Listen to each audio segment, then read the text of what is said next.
at some point in your life. And if you're honest with yourself, you know exactly when. You found yourself working too hard for something that should have come freely. Maybe it was a relationship where you gave everything and still felt unseen. Maybe it was a friendship that slowly became one-sided, where you were always the one reaching out, always the one making the effort. Maybe it was a workplace where you delivered results year after year and still had to fight to be taken seriously. And the worst part wasn't the situation itself. The worst part was what it did to you on the inside. The quiet desperation, the constant second guessing, the exhausting cycle of trying harder, adjusting yourself, softening your edges, all in the hope that eventually someone would finally see your worth and give you what you deserved.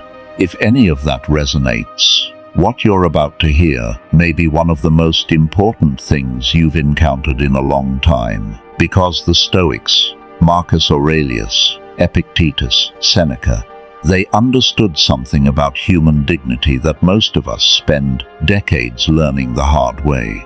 They never begged, not for attention, not for love, not for respect.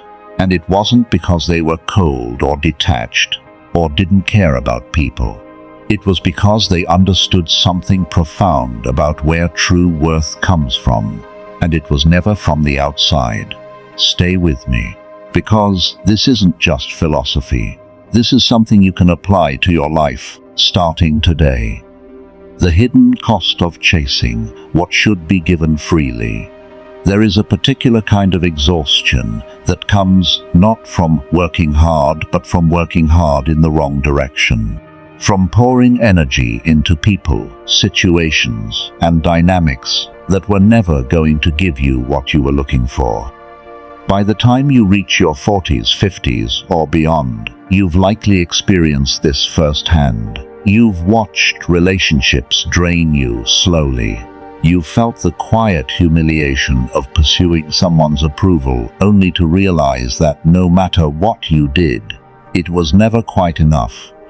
You've spent energy trying to earn things, respect, recognition, affection, that should never have had a price tag attached to them. Epictetus, who began his life as a slave and rose to become one of the most respected philosophers of his time, understood this better than most. He had every reason to beg, every reason to perform, every reason to chase the approval of those who held power over him. He chose differently. He wrote, "What upsets people is not things themselves, but their judgments about things." And what he meant by that was this: the moment you decide that your peace, your worth, your sense of self depends on how someone else treats you, you have handed them a power they were never meant to have. That's the hidden cost nobody talks about. When you beg for attention, you aren't just asking for someone's time. You're silently telling yourself that without their attention, you don't quite matter. When you chase approval, you aren't just seeking validation. You're quietly building a life where your confidence is rented, borrowed from whoever happens to be kind to you that day. And that is an extraordinarily fragile way to live. What the Stoics knew about self-respect. Marcus Aurelius was emperor of Rome. He had more power than almost any human being who has ever lived. And yet his private journals, the Meditations, never written for publication, never intended for anyone else's eyes, are filled with reminders he gave himself about staying grounded, about not seeking praise, about doing the right thing whether anyone noticed or not. He wrote, "If it is not right, do not do it. If it is not true, do not say it." And underneath that simplicity was something extraordinary.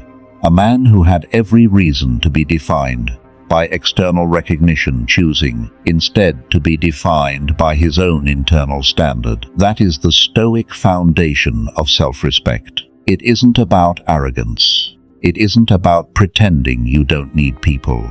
Human beings are social creatures, and the Stoics knew that. What they rejected wasn't connection. What they rejected was dependence. The idea that your value as a person is something other people get to decide. Think about the people in your life who carry themselves with genuine dignity. Not the ones who are loud about their worth, not the ones who constantly remind you of their achievements, but the ones who are simply quietly sure of themselves. The ones who don't chase, who don't perform, who don't adjust who they are based on the room they're standing in. There's something magnetic about that kind of person. And it isn't confidence in the motivational poster sense of the word. It's something deeper. It's the settled quality of someone who has stopped outsourcing their sense of self to other people's opinions. That's what the Stoics were building.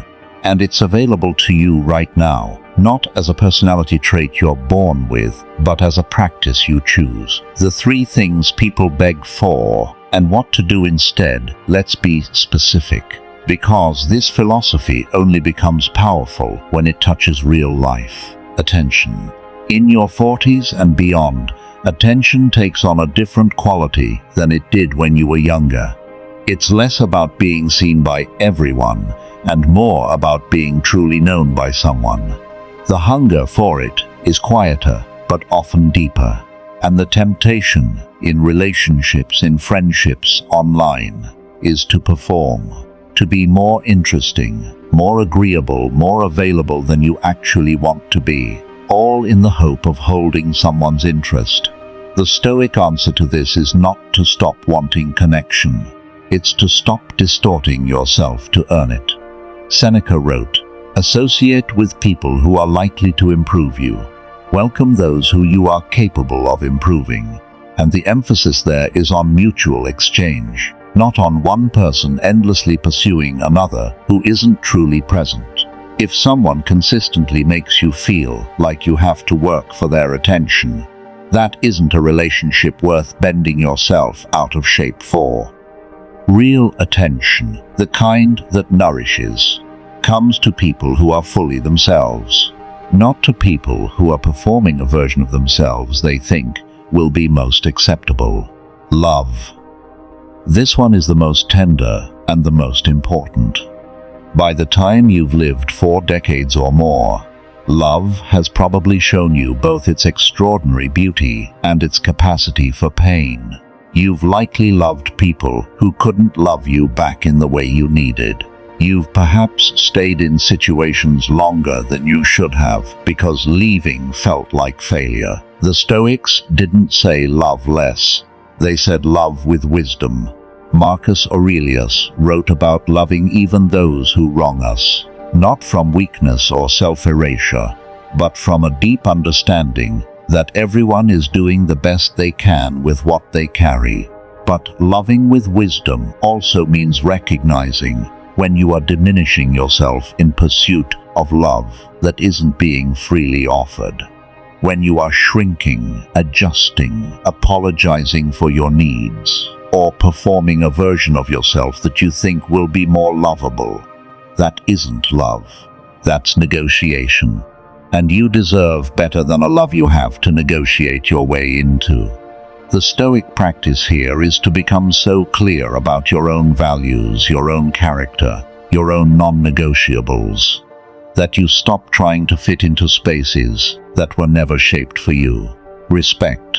At work, in family dynamics, in friendships, the desire for respect is entirely legitimate. You've earned experience. You've navigated decades of life. You have wisdom that deserves to be honored.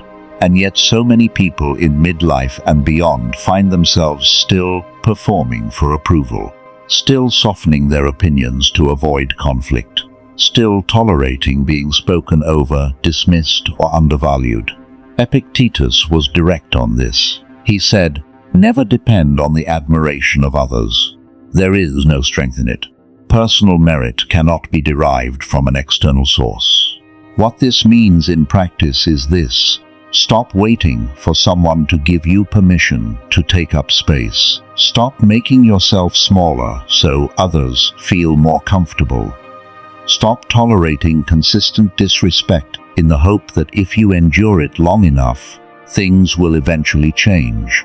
Respect that isn't given freely isn't really respect.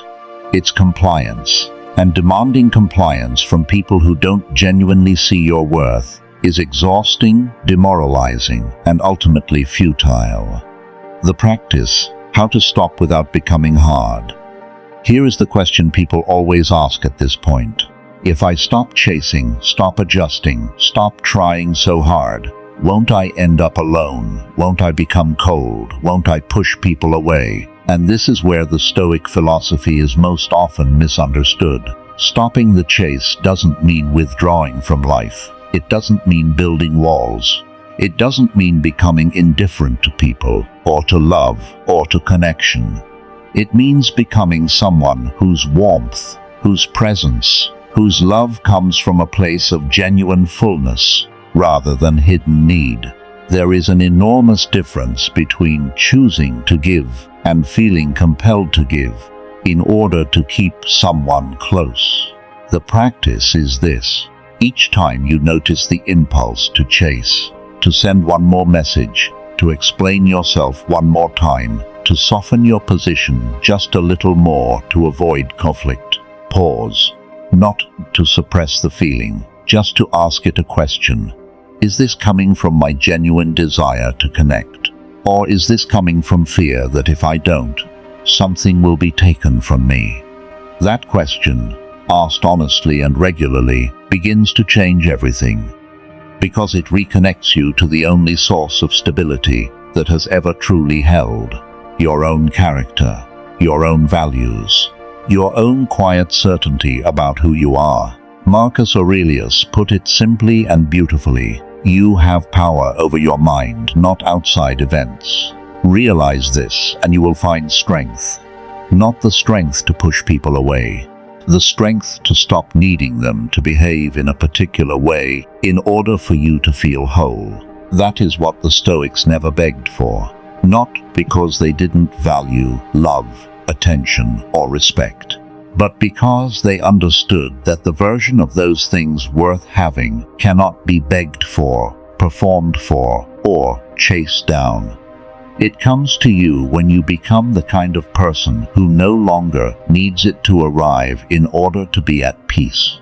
And at whatever age you are, whatever season of life you find yourself in, that becoming is still available to you, completely, fully, right now.